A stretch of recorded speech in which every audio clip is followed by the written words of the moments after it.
Mr. President. Mr. President, last week, the executives of some of the largest tech companies in the United States came before the United States Senate, and the world got to see with all too vivid detail just what these companies and these executives are doing to our children. And I say children advisedly. I'm talking about 12 and 13 and 14 and 15-year-old kids on these platforms, on Facebook, on Instagram, on Snap, who are exposed to the most outrageous, unbelievable, grotesque, and vivid child sex abuse material known to mankind. Images of exploitation, solicitations by pedophiles. It is unbelievable, indescribable material. And these platforms are absolutely awash with it, Mr. President. And we saw it last week. We heard the testimony. It was so bad that Mark Zuckerberg, the founder and CEO of Meta, actually felt forced to apologize to the parents there in the room and the parents across this country who have lost their children to suicide, whose children have suffered extraordinary harm because of the sex abuse material, the exploitative content that is all over Meta, that is all over these platforms, and on which, by the way, they're making an astounding profit. These companies are the most profitable companies in the world. They are the biggest companies in the history of the world. Facebook's share prices actually went up the days after Zuckerberg's testimony. It's unbelievable. Here they are making money hand over fist on destroying America's children. The numbers tell the tale, Mr. President. Think of this. In 2014, there were 1.1 million reports of child sex abuse material online that year. That in itself is an incredible number, 1 million reports. But look at this. By 2022, that number had risen to 32 million reports. 32 million reports of child sex abuse material, child porn, child exploitation, solicitations, just in 1 year, 32 million reports. And that's just the images that are actually being reported. Those are just the ones that we know about. We know from the testimony of the tech executives, we know from the reporting of news agencies, we know from the investigations that have been done, we know from the parents that these platforms are absolutely littered with, awash with, overrun with this material. And because of that, Mr. President, children are literally dying.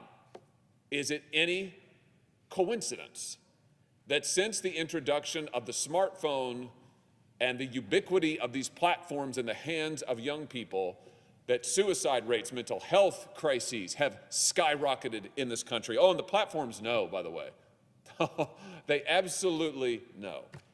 A whistleblower testified before the United States Senate committee earlier this past year. He worked as a senior executive at Meta, that's Facebook.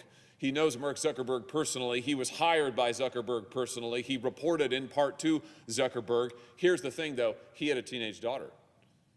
Yes, he had a teenage daughter who created an Instagram account, went online, and then told her father, this executive, Dad, you won't believe what I'm seeing online.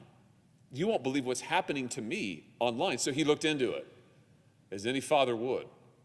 And then he began to compile the data that he could find based on Instagram's own internal metrics, based on their user data and information. Here's a piece, just a piece, of what he found. That 37% of Instagram users between the ages of 13 and 15, let me say that again, 37% of Instagram users between the ages of 13 and 15 had experienced unwanted nudity on the platform in the past 7 days. Let me just spell this out for you. It's largely, overwhelmingly young teenage girls, young women, who are bombarded with the most unbelievable pictures, content, conduct as soon as they get onto these platforms. 24% of Instagram users between the ages of 13 and 15 had received unwanted sexual advances in just the last 7 days, had been propositioned. in 7 days. 17% of Instagram users in that same age range, young teenagers, had encountered self-harm content, how to commit suicide within the last 7 days. These are Instagram's own numbers. These were given to us by the whistleblowers who was an executive at Instagram. He told Mark Zuckerberg about it. And what did Mr. Zuckerberg do? Nothing. Absolutely nothing. Consider another case. Here's a picture of a young girl, 13 years old, named Isa. Now, Isa doesn't actually exist. The New Mexico Attorney General has launched an investigation into Meta, that's Facebook and Instagram. And their investigators created this profile. As you can see from the picture, she looks incredibly young. Profile picture information lists her as 13 years old. What happens as soon as she gets on the Meta platforms? As soon as she gets on the Meta platforms, this is all in court documents, by the way. Go and read it for yourself. It's horrifying. Well, what happened was she was instantly added to a chat group with known pedophiles.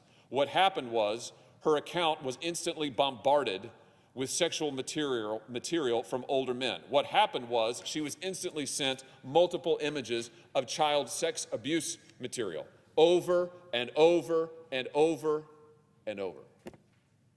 Oh, and the tech executives, they know all about it, Mr. President, and they're not doing a thing about it. Why? Because they are not accountable. Here's the bottom line. This is the only industry in the country that can make a product that will literally kill you, and if it does, you can't do anything about it. If it kills your child, you can't do anything about it. If it harms you, you can't do anything about it. Just think about this for a second. In this country, if a Coca-Cola manufacturer makes a bottle that explodes in your hands, you can sue them. If a drug company makes drugs that are full of adulterated products that cause harms that are not disclosed, that kill people, you can sue them. If a automobile company makes cars that explode, you can sue them. Not these companies. No, not these companies. These companies have a special immunity from suit. How did they get that? Why, it was given to them. By who? By this body.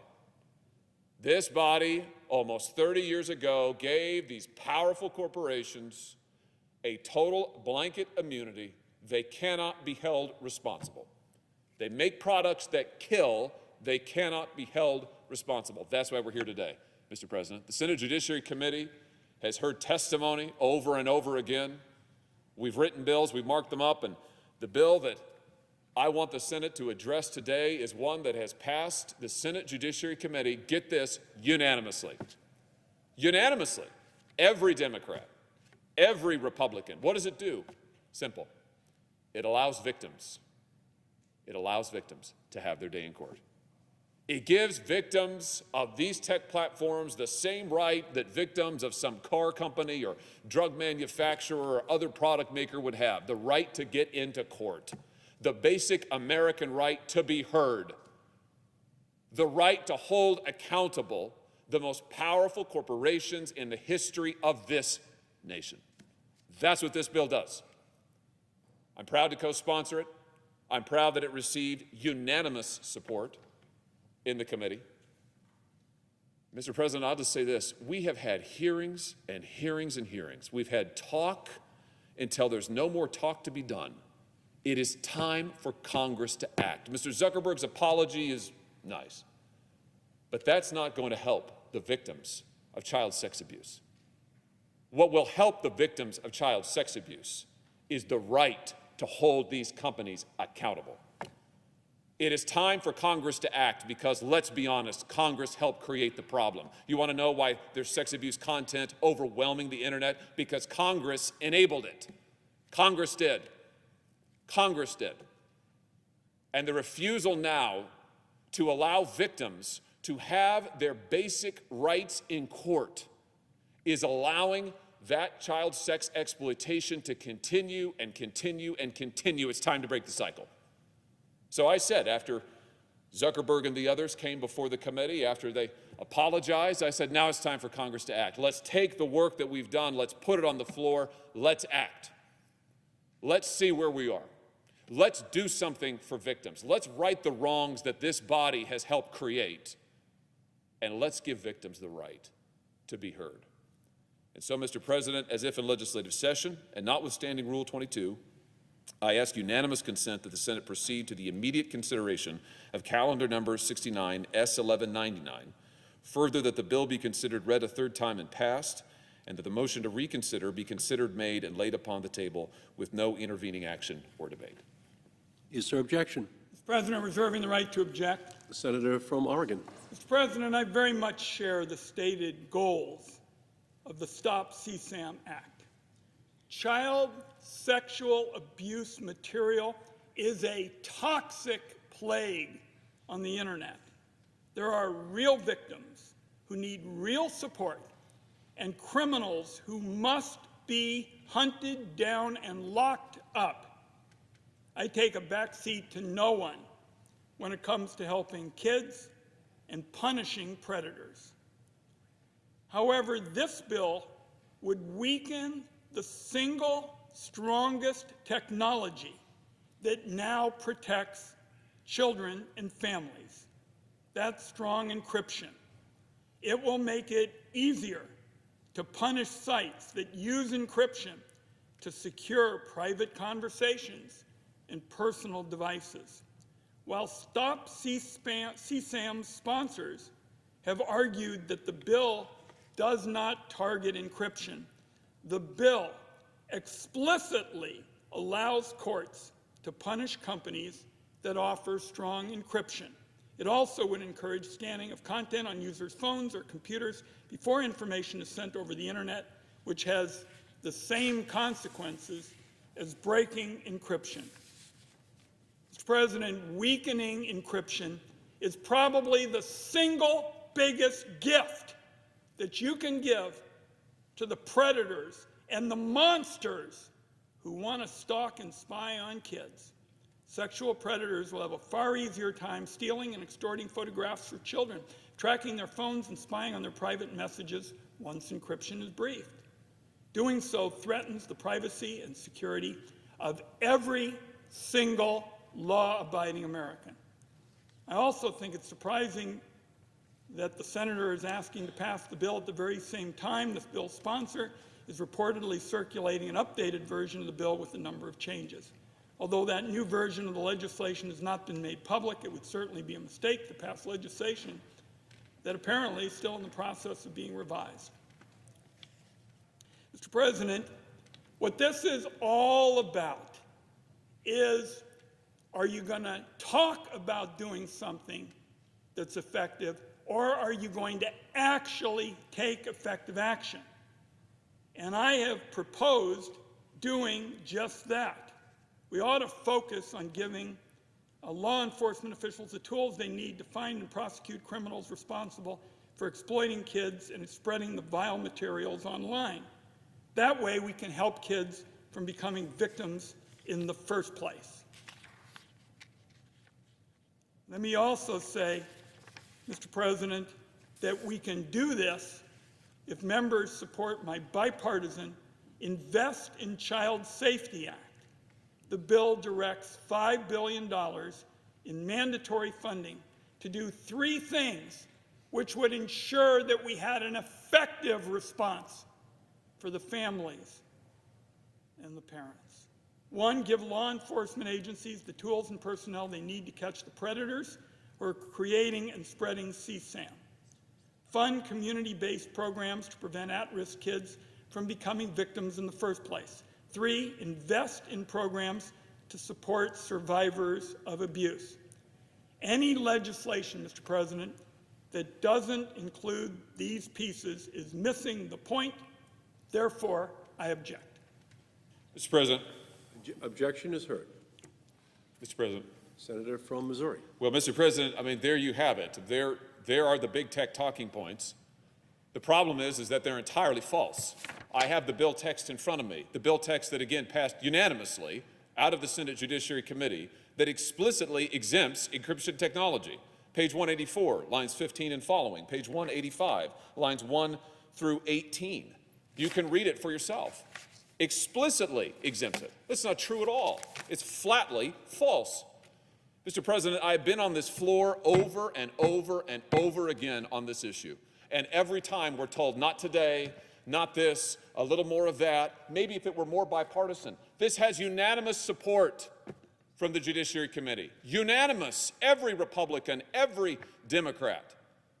And we all know the truth here, that until victims can get into court and have the rights and dignity of every other American challenging any other company, this will not change. Congress created this problem.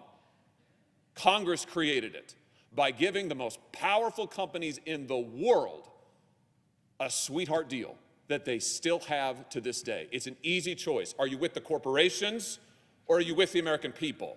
Are you with the big companies or are you with the child victims? That's the choice, Mr. President. And I would just say to those who continue to support 230 with no exceptions, no exemptions, no reform, no recognition of the incredible danger it has unleashed for children, that they're on an island. This state of affairs cannot continue. It cannot continue to be that if big tech sells products that kill kids, they cannot be held responsible. They cannot continue to be that only these companies, the most powerful companies in the world, get a pass that nobody else gets, because nobody should get it. Mr. President, I am committed to coming to this floor and forcing votes as long as it takes, until we get justice for victims, until they are heard, and until these companies are finally held accountable. I yield the floor.